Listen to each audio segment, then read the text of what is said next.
This week in our series of reports on UFOs, we learned a number of things. That not everybody who sees a UFO is crazy, that our government has lied about UFO information, that it's withheld UFO files, and even spied on UFO witnesses. We've also heard from scientists who say life elsewhere in the universe is virtually a certainty. And we heard that a majority of Americans believe that UFOs are real and come from space.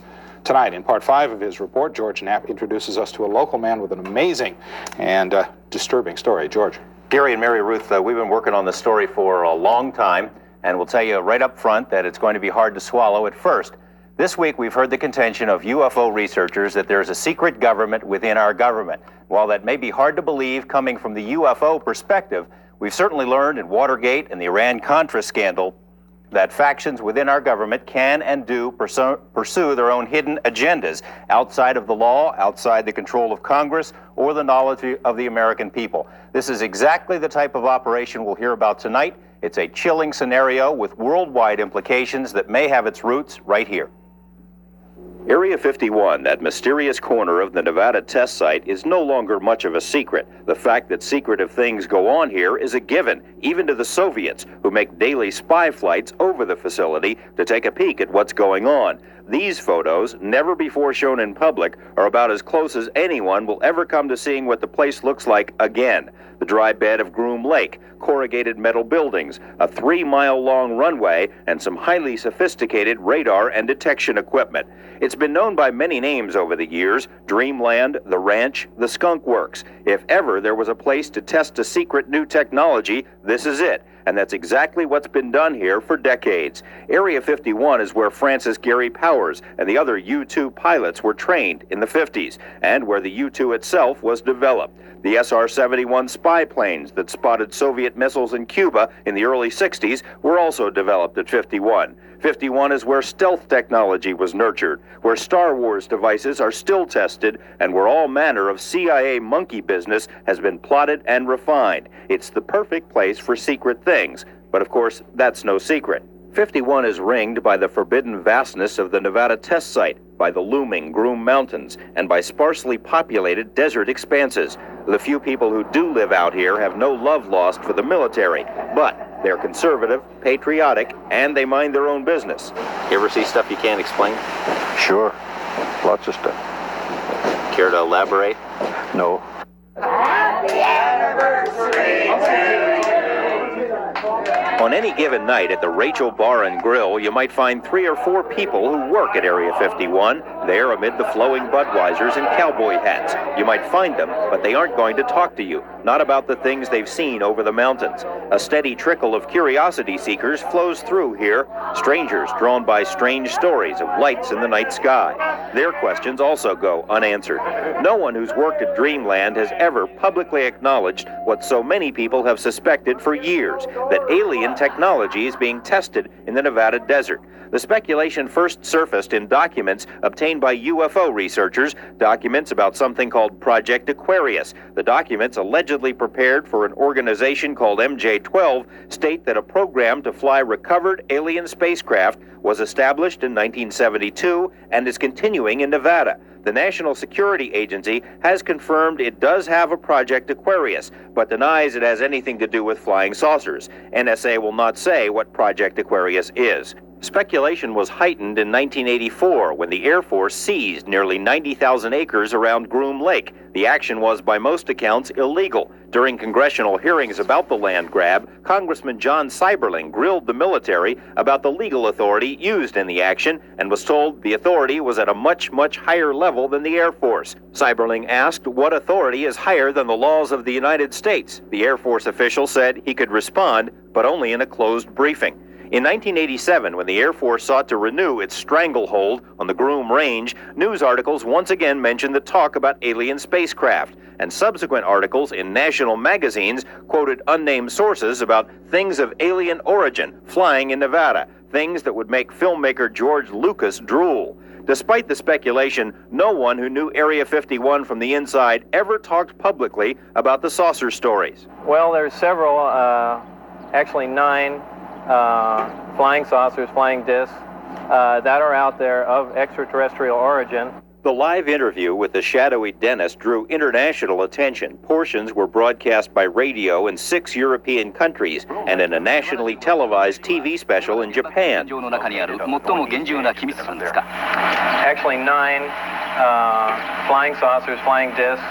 Despite numerous inquiries and feelers, Dennis has remained anonymous until now. His real name is Robert Lazar, a young scientist with eclectic interests. The choice of Dennis was an inside joke. He says that's the name of his superior at Groom Lake. It wasn't a joke to Dennis. He called right after and he said, "Do you have any idea what we're going to do to you now?" And I said, "Well, no." He hung up the phone. Lazar's story is by any standards fantastic. He says he's telling it in order to protect himself. He says he was hired to work at an area called S4, which is a few miles south of Groom Lake. At S4, he says, are flying saucers, antimatter reactors, and other working examples of technology that is seemingly beyond human capabilities. Right, this came from somewhere else. I mean, as bizarre as that is to believe, but I mean, it's there. I saw it. I know what the current state of the art is in physics, and it can't be done. Checking out Lazar's credentials proved to be a difficult task. He says he earned degrees in physics and electronics, but the schools we contacted say they've never heard of him. He also said he worked as a physicist at Los Alamos National Lab, where he experimented with one of the world's largest particle beam accelerators, a half-mile-long behemoth capable of generating 700 million volts. Los Alamos officials told us they had no records of a Robert Lazar ever working there. They were either mistaken or were lying. A 1982 phone book from the lab lists Lazar right there among the other scientists and technicians. A 1982 clipping from the Los Alamos newspaper profiled Lazar and his interest in jet cars. It, too, mentioned his employment at the lab as a physicist. We called Los Alamos again. An exasperated official told us he still had no records on Lazar.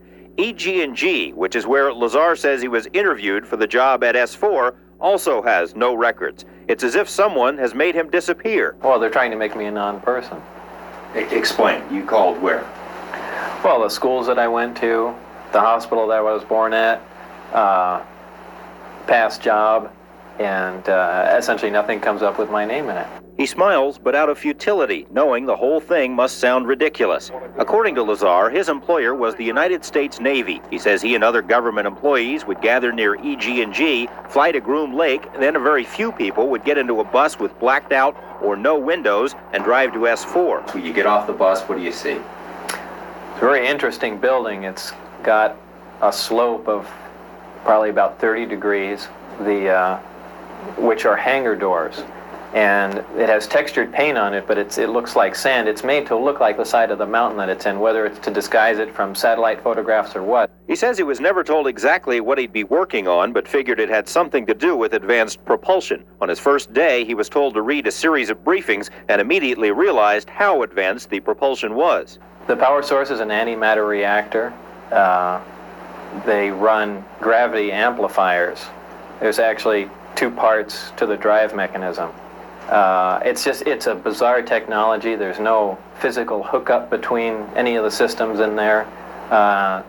They use gravity as a wave, using waveguides, almost like microwaves. It took a while, Lazar says, before he actually saw one of the flying discs. However, there were hints everywhere. Right, they had a poster, and it looked like a commercial poster almost, like it was lithographed and you could buy it at a Kmart or something. But they were all over the place, and it had the disc that I coined the term the sport model was lifted off the ground about 3 feet at area S4 on the dry lake there, and the caption on the bottom said "They're here," and those are just all over the place. Later, he got to see the real thing. When I was let in, it was the first time I saw the sport model in the hangar sitting down, and I was told they could have walked me in the front door, but they purposely wanted to walk me by it. I was told not to say anything and just keep my eyes forward and walk past the disc into the office area.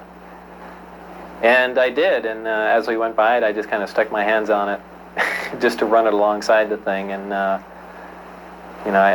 was about the smallest time. After that, I got to see it actually lift off the ground and operate. But you also, in between that, you saw more than one. Yeah. The hangars are all connected together, and there are large bay doors between each one. And there were 9 total that I saw, each one being different. Like they had the assortment pack. Security at S4 was oppressive, Lazar says, and his superiors used fear and intimidation almost as a brainwashing tool. It did everything but physically hurt me. Put a gun to your head Yeah. and said what? What actually put a gun to your head? Well, they did that even in the original security briefings. They had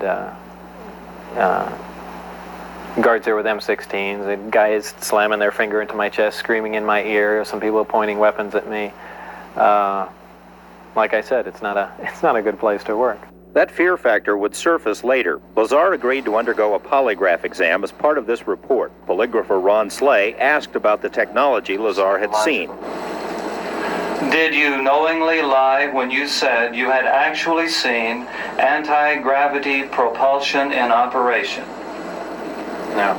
The results of this exam were inconclusive. Lazar appeared to be truthful on one test, deceitful on a second. Slay recommended that a second examiner be brought in. Polygrapher Terry Tavernetti runs a corporate security operation and is a former Los Angeles police officer. He put Lazar through 4 tests and concluded there was no attempt to deceive. And I left there thinking that I feel we do have some credibility to what the subject had to say.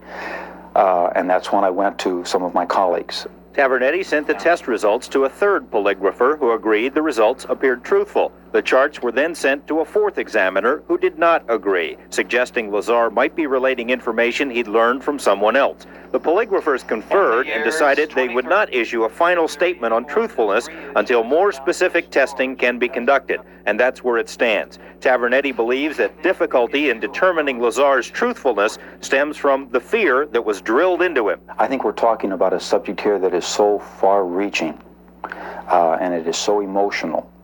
And when you're dealing with emotions, this is polygraph, because we're dealing in polygraph, you're looking at fear.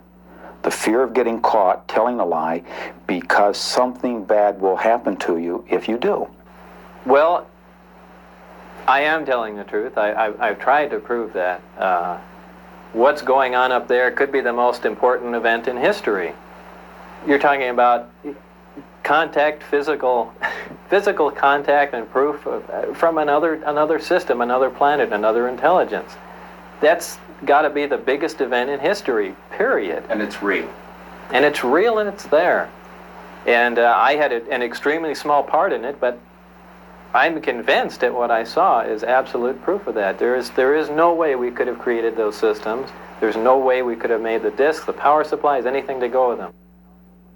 Lazar says he has no intention of going on any UFO lecture circuit. He's not looking to do any additional interviews. In fact, he wasn't too crazy about doing this one. He did it after certain unfavorable things started happening in his life, and he did it because he feels that whoever is running the show up at S4 is perpetrating a fraud on the American people and on the scientific community. We intend to have much more about this story, about the operation up there, on Monday and beyond. This is by no means the end of this series of reports. In fact, on Monday, including in our story there, support testimony from other people who say they have knowledge of the flying discs at the test site, and information from people who know Lazar very well and insist his story is true.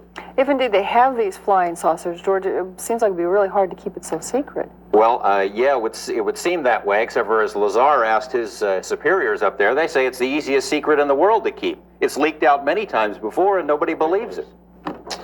What's the Navy saying about all of this? Well, of course, the Navy is supposed to have been his employer, and we have put some fairly pointed questions to them. Of course, number one, it may not be the Navy at all. Information is so compartmentalized up there, no one is exactly sure who is in charge. We have put the questions to several Navy departments. The answers thus far have been unsatisfactory. We've applied for more information through the Freedom of Information Act, and that information will be revealed on Monday as well. You believe his story, don't you? Yeah, I do. Yeah, I've got to know him pretty well over the last couple of months, and I believe he's telling the truth. Fascinating stuff. Thanks, George.